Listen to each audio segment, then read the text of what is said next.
लग्नाची बेडी या मालिकेच्या आजच्या भागात आपण पाहणार आहोत. गुरुजी निघून गेल्यामुळे शकुंतला खूप चिडलेली असते आणि ती रत्नपारखींना म्हणते की तुम्ही आमच्या गुरुजींचा अपमान केला आहे, त्यांच्यापुढे मला मान खाली घालावी लागली आणि या सगळ्यासाठी ही उद्धट आणि आगाऊ मुलगी जबाबदार आहे. आणि मग ती रागातच कृष्णाकडे बघू लागते.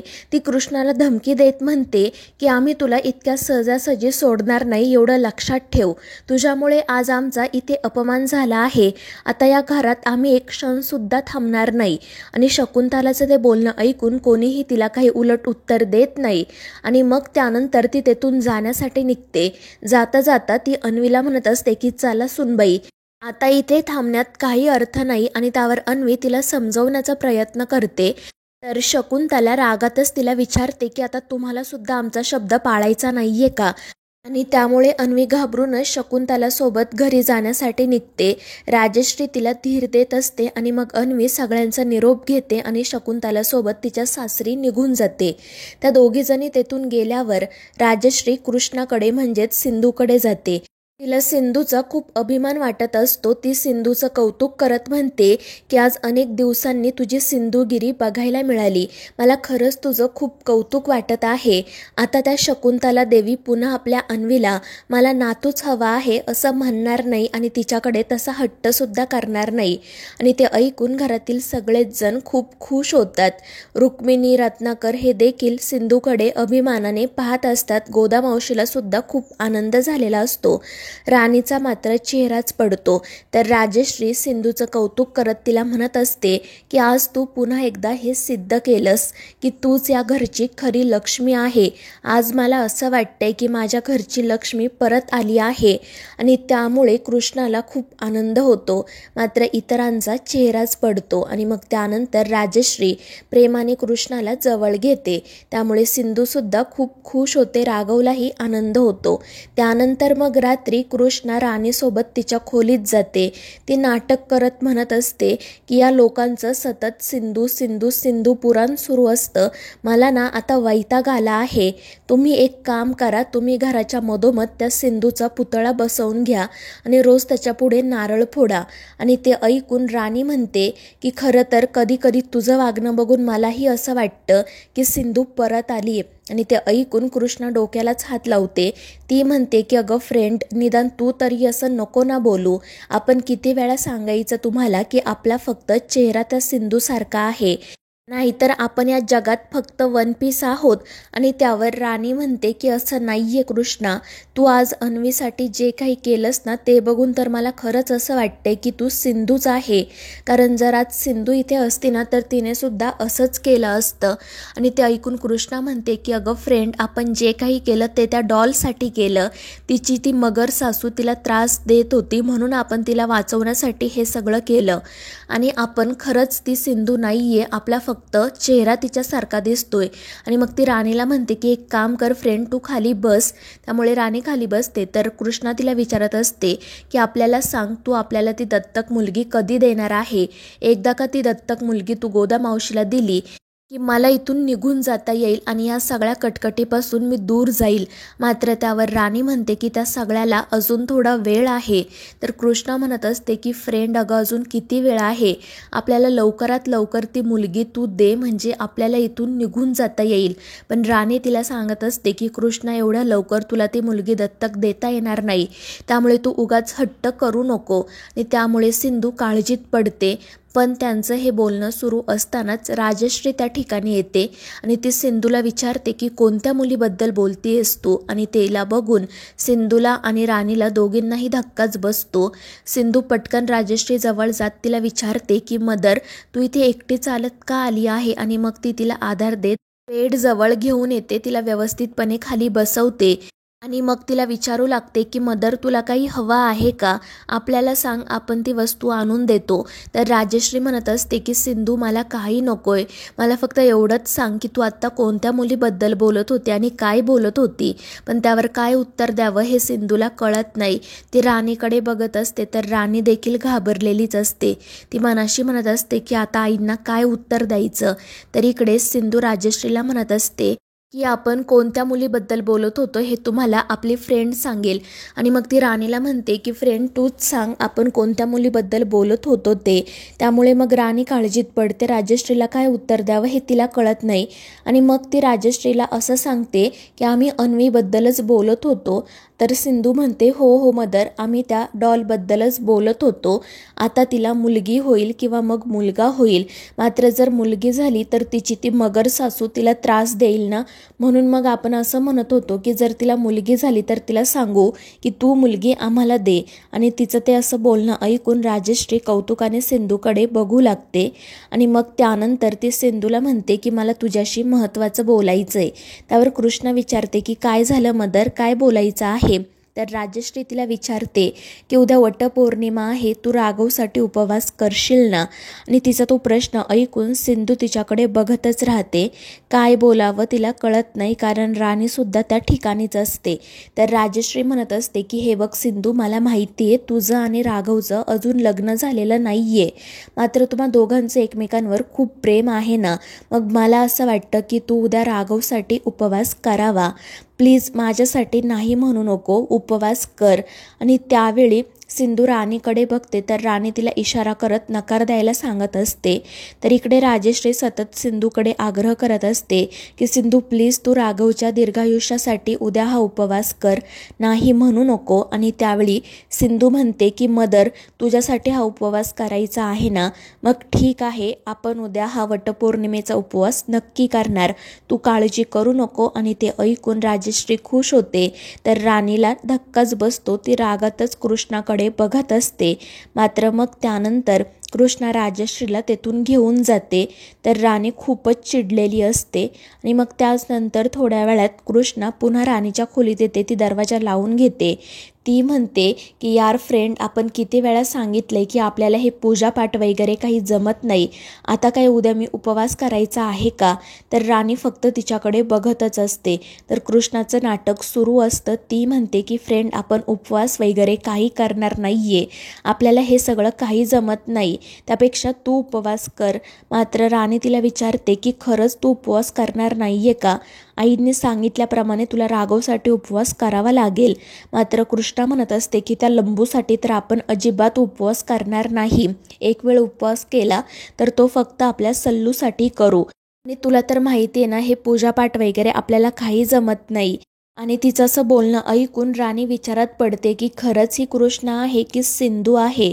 आणि मग त्यानंतर सिंधू तिला म्हणते की फ्रेंड, तू एक काम कर, लवकरात लवकर आपल्याला मुलगी दत्तक दे, म्हणजे आपण इथून निघून जातो, या सगळ्यापासून आपली सुटका होईल.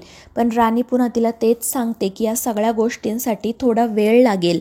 मात्र कृष्णा म्हणत असते की तेच तर आपल्याला जमत नाहीये ना, आपला एक प्रॉब्लेम आहे. त्यामुळे राणी विचारते की आता काय झालं, काय प्रॉब्लेम आहे तुझा. आणि त्यावर सिंधू तिला सांगू लागते की तो लंबू आहे ना, तो सतत आपल्या जवळ येत असतो आणि आपल्याला विचारत असतो की माझ्याशी लग्न करशील का, माझ्याशी लग्न करशील का. आपल्याला आता खरंच ना वैताग आला आहे, आपल्याला त्या लंबूसोबत लग्न करायचं नाहीये. आणि मग त्यानंतर ती असंही म्हणते की खरं तर आपल्या कॉन्ट्रॅक्टमध्ये हे व्रत वगैरे करणं, पूजा करणं असं काहीच नव्हतं. या लंबूमुळे आपल्याला काही करावं लागत आहे, त्याच्याशी एकदा बोलायलाच हवं, त्याच्याकडून पैसे वाढवून घ्यायला हवेत. आणि मग ती राणीला सांगते की तू लवकरात लवकर त्या मुलीचा बंदोबस्त कर, म्हणजे आपल्याला इथून जाता येईल. त्यावर राणी हो म्हणते. आणि मग सिंधू त्या रूममधून बाहेर पडते. तर राणी मनाशी म्हणत असते की तुझ्यासाठी पूजा व्रत हे महत्त्वाचं नसेल, मात्र माझ्यासाठी हे सगळं आणि राघव खूप महत्त्वाचं आहे, त्यामुळे उद्या त्याच्यासाठी मी तर उपवास करणारच. तर इकडे सिंधू त्या रूममधून बाहेर येते. आणि मग त्यानंतर ती सरळ राघवच्या खोलीत जाते. ती राघवला मोठमोठ्याने आवाज देत असते, पण राघव त्या खोलीत नसतो. त्यामुळे मग ती बाथरूमजवळ जाते आणि दरवाजा वाजवते. आतमधून राघवचा आवाज येतो. तो विचारतो की काय झालं कृष्णा. तर कृष्णा म्हणत असते की लंबू, तू पटकन बाहेर आहे, आपल्याला तुझ्याशी महत्त्वाचं बोलायचंय. ती तुझी मदर बघ आपल्याला काय करायला सांगते. पण राघव काही उत्तर देत नाही. त्यामुळे कृष्णा म्हणत असते की आता आपण 3 पर्यंत मोजणार आणि जर तू दरवाजा उघडला नाही तर आपण हा दरवाजा तोडणार. आणि मग ती 1 2 3 असं मोजायला सुरुवात करते आणि राघवने दरवाजा उघडला नाही म्हणून दरवाजा तोडायला जाते. पण तितक्यात राघव दरवाजा उघडतो तर सिंधू म्हणजेच कृष्णा सरळ राघवलाच जाऊन धडकते. राघव रागातच तिच्याकडे बघत असतो तर कृष्णा म्हणत असते की लंबू, मानायला हवं तुला, खरंच तुझी बॉडी सॉलिड आहे. मात्र त्यानंतर ती म्हणते, पण आपल्या सल्लूसारखी तुझी बॉडी नाही आहे.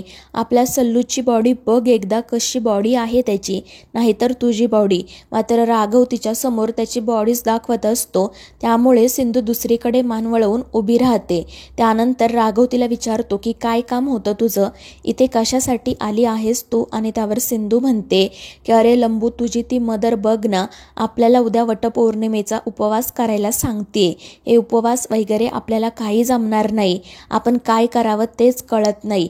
आणि त्यावेळी राघव सरळ सिंधूला खुर्चीवर बसवतो आणि तिच्या जवळ जातो. तो तिच्या जवळ जात तिला विचारत असतो की उद्याचा हा उपवास माझ्यासाठी करायचा आहे, तू माझ्यासाठी एवढं सुद्धा करू शकत नाही का. आणि राघव असा एवढ्या जवळ आल्यामुळे सिंधू तर खूप घाबरते. ती त्याला विचारते की लंबू, तू प्रत्येक प्रश्न एवढा जवळ येऊन का विचारतो. पण राघव या प्रश्नाचं उत्तर काही देत नाही. तो उलट म्हणत असतो की जर तू उद्या उपवास केला तर माझं आयुष्य वाढेल, मग आता तरीसुद्धा तू हा उपवास करणार नाही आहेस का. आणि त्यावर कृष्णा घाबरूनच म्हणते की नाही लंबू, आपण कोणताही उपवास करणार नाही. आणि ती घाबरून तेथून निघून जाते. तर राघव पुन्हा पुन्हा तिला तोच प्रश्न विचारत असतो, पण कृष्णा उपवास करायला नकारच देते. तर राघव म्हणतो की ठीक आहे, पण एक गोष्ट लक्षात ठेव, जर आईला हे कळलं तर तिला खूप वाईट वाटेल. मात्र सिंधू म्हणत असते की लंबू, आता हे सगळं कसं मॅनेज करायचं, तुझं तू बघ, आपल्याला काही उपवास करता येणार नाही. आणि मग ती तिथून जाण्यासाठी निघते. मात्र तिचे केस राघवच्या गळ्यात असणाऱ्या चैनीमध्ये अडकतात. मात्र तिला असं वाटतं की राघवनेच तिचे केस पकडलेत, त्यामुळे ती मोठ्याने ओरडू लागते. तर राघव तिला सांगतो की एकदा मागे वळून बघ, म्हणजे तुला कळेल. त्यामुळे कृष्णा मागे फिरते आणि केस राघवच्या चैनीमध्ये अडकले आहेत हे बघून ती ते पटकन काढण्याचा प्रयत्न करते. ते दोघेजण एकमेकांच्या खूप जवळ असतात. राघव तर एकटक कृष्णाकडेच बघत असतो आणि मग तिचंही राघवकडे लक्ष जातं. ते दोघे एकमेकांच्या डोळ्यात हरवून जातात. त्यांना एकमेकांसोबत घालवलेले अनेक आनंदाचे क्षण आठवतात. नकळत त्यांच्या चेहऱ्यावर हसू येतं. मात्र त्यानंतर सिंधूला सावीचा चेहरा आठवतो आणि सावीसाठी आपल्याला कृष्णाचंच नाटक कंटिन्यू करावं लागेल या विचाराने ती पटकन तिचे केसच तोडते आणि तेथून जाण्यासाठी निघते. राघव तिला विचारत असतो की हे काय केलंस तू, केस का तोडले. तर कृष्णा म्हणत असते की तुझ्या चैनीमधून हे केस काढण्या इतपत आपल्याकडे वेळ नाही. आणि मग ती सरळ तेथून निघून जाते. तर राघव मनाशी विचार करत असतो की सिंधू, तू कितीही माझ्यापासून दूर जाण्याचा प्रयत्न कर, मात्र मला माहीत आहे की तू कृष्णा नाही तर सिंधूच आहे. कारण तुझ्या डोळ्यातल्या भावना, माझ्याजवळ आल्यावर तुझ्या हृदयाचे वाढलेले ठोके, या सगळ्यातून मला कळते की तू माझी सिंधू आहे, कृष्णा नाही. आणि मग तो खूप खुश होतो. तर दुसरीकडे कृष्णा मनाशी म्हणत असते की लंबू, आपल्याला माफ कर, आपल्याला तुझ्यासाठी उद्याचा उपवास करायचा आहे, पण आपण हे तुझ्यासमोर दाखवू शकत नाही. कारण जर तुला कळलं की मी उद्या उपवास करणार आहे तर तुला असं वाटेल की मी सिंधूच आहे. आणि मग त्यानंतर ती उद्याच्या दिवसासाठी एक प्लॅन बनवते. त्यानंतर मग दुसऱ्या दिवशी राणी येत आहे हे बघून ती मुद्दाम वेफर्स खाण्यासाठी बसते. आणि ते बघून राणी तिला विचारते की अगं हे काय, तू आज उपवास केला नाही आहे का. आणि त्यावर सिंधू म्हणजेच कृष्णा नाटक करत म्हणते की आपण कशाला उपवास करणार फ्रेंड, आपण त्या लंबूसाठी उपवास वगैरे काही करणार नाही, आपल्याला भूक लागली आहे म्हणून आपण खातोय. आणि ते ऐकून राणी खुश होते. तितक्यात राघव त्या ठिकाणी येतो. कृष्णा अशी खात बसली आहे हे बघून त्याला खूप वाईट वाटतं. तो तिच्या हातून ते बाऊल घेत म्हणतो की जर तुला जेवण करायचं असेल तर तू तुझ्या खोलीत जाऊन कर, इथे असं बसून खाऊ नको, कारण जर हे आईने बघितलं तर तिला वाईट वाटेल. आणि मग कृष्णा लगेच ते बाऊल घेऊन तेथून निघून जाते. तर राणी राघवला म्हणत असते की ती तर काही उपवास करणार नाही, मात्र मी तुझ्यासाठी उपवास केला आहे, तो सुद्धा निर्जळी. पण त्यावर राघव काही उत्तर देत नाही.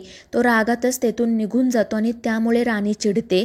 ती म्हणते की याला माझी आणि माझ्या प्रेमाची अजिबात कदर नाही आहे. तर दुसरीकडे सिंधू तिच्या रूममध्ये जाते तेव्हा गोदामावशी तिला विचारते की अगं हे काय, तुझा आज उपवास आहे ना? त्यावर सिंधू हसतच म्हणते की हो गोदामावशी, आज मी माझ्या राघवसाठी उपवास केला आहे. मात्र घरातल्या काही अति आगाऊ लोकांना हे दाखवायला हवं ना की मी आज उपवास करत नाही आहे. आणि ते ऐकून गोदामावशी खुश होते आणि मग ती सिंधूला विचारते, पण पूजेचं काय, तू पूजा कशी करणार? तर सिंधू म्हणते की पूजा तर आपण करणारच आणि ते सुद्धा आपल्या लंबूसोबत. तर मित्रांनो, या मालिकेच्या पुढील भागांमध्ये आपण पाहणार आहोत राघवने कृष्णाला जी साडी गिफ्ट दिलेली असते त्या साडीवर राणी एक केमिकल टाकते आणि त्यामुळे जेव्हा कृष्णा ती साडी नेसते तेव्हा त्यावरील कलर उडतो आणि ती साडी पूर्णपणे पांढरी होते. मात्र राघव त्या पांढऱ्या साडीवर रंग टाकतो, त्यामुळे साडी पुन्हा रंगीबेरंगी होते आणि मग सिंधू ती रंगीत साडी नेसून वडाची पूजा करते. तर मित्रांनो, या मालिकेच्या पुढील भागांच्या अपडेट्ससाठी आपल्या चॅनेलला